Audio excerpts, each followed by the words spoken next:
بسم اللہ الرحمن الرحیم قد افلح من زکاها سورۃ الشمس۔ ارشاد باری تعالی ہے، تحقیق کامیاب ہو گیا وہ شخص جس نے اپنے نفس کو پاک کیا۔ اللہ تبارک و تعالی کا یہ ارشاد مبارک کہ کامیاب انسان وہ ہے جس نے اپنے نفس کو پاک کر لیا، اپنے نفس کی اصلاح کر لی، اپنے نفس پر مضبوط ہو گیا، اپنے نفس کو اپنے ہاتھ کے اندر قابو کر لیا، وہ انسان کامیاب ہے۔ نفس کے پاک یا اصلاح کرنے کا مقصد کہ اس نفس کو وہ اپنے ہاتھ میں رکھ لیتا ہے، اس نفس سے اپنے آپ کو دل کو صاف رکھتا ہے، بغض نہیں، کینہ نہیں، زبان سے جھوٹ نہیں، دل کے اندر حسد نہیں، یہ کوئی چیز اس کے پاس نہیں ہے، تو وہ انسان کامیاب ہے۔ حدیث پاک کے اندر آتا ہے، آگاہ رہے وہ شخص جس نے اپنے جسم کے اس ایک ٹکڑے کو اپنے ہاتھ میں رکھ لیا، اپنے قابو میں رکھ لیا۔ فرمایا گیا وہ کون سا ٹکڑا ہے؟ تو ارشاد ہوا وہ دل والا خانہ، وہ دل کا ٹکڑا ہے۔ اگر انسان کا پورے جسم کے اندر دل کامیاب، دل صاف ہے، دل کے اندر بغض نہیں، دل کے اندر حسد نہیں، جھوٹ کی ملاوٹ نہیں، تو اس کا سارا جسم کامیاب ہے۔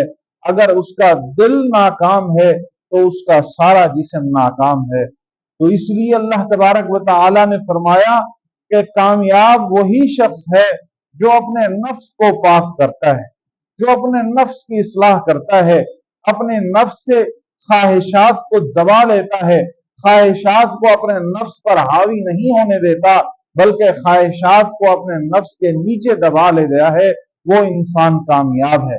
جو انسان خواہشات کے پیچھے چل پڑتا ہے وہ یوں سمجھو نفس کا غلام ہو گیا ہے، وہ نفس اس کے تابع نہیں ہے، نفس شیطان کے راہ پر چل رہا ہے، کیونکہ انسان کی خواہش ہمیشہ دنیاوی کامیابی کے اندر لگی رہتی ہے، انسان کی خواہش ہمیشہ دنیا کے پیچھے بھاگنے کے اوپر لگی رہتی ہے۔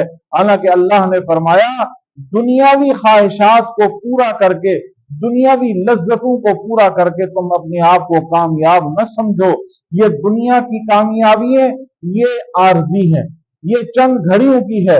جو انسان دنیا کو محبوب کر لیتا ہے پھر وہ یہیں رہ جاتا ہے، یہیں کیا رہ جاتا ہے، آخرت میں اس کا کوئی حصہ نہیں ہوتا۔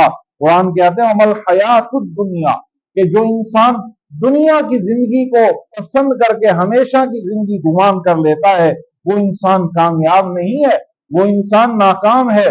تو اسی لیے کہا گیا قد افلح من زکاہا، اگر تم کامیابی چاہتے ہو تو اپنے اس نفس کو پاک کر لو، اپنے اس دل والے خانے کو نور سے منور کر لو، اس دل والے خانے کو ہدایت سے منور کر لو، تم کامیاب ہو جاؤ گے۔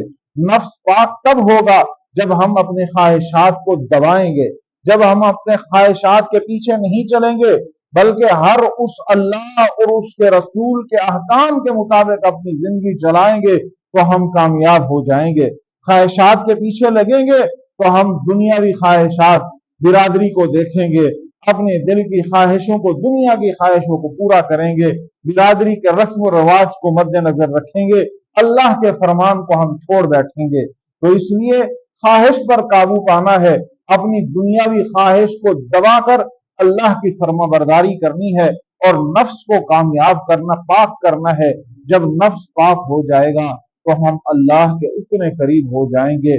جب اللہ کے قریب ہوں گے پھر عبادت میں بھی لطف آئے گا، عبادت میں بھی سکون آئے گا، عبادت میں بھی اطمینان آئے گا۔